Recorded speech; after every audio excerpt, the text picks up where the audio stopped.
All right, let's see what we got tonight. Well, I learned something on this printer here. Um, it's a little bit bigger than I thought it was. Um, it goes. I started the print, and it goes pretty far into the back. Like it goes. Ah. So, anyways, I had to move it forward, so I can't zip it up because the front plate could come forward quite a bit.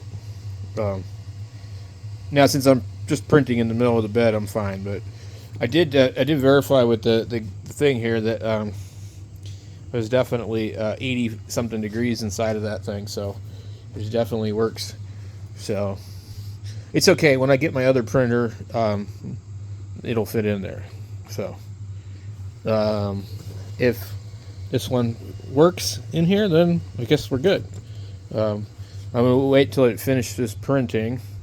I'm going to check the range of the movement of the bed plate. For some reason, I checked it and I thought that it was good, but apparently it was able to go back much further past the stepper motor.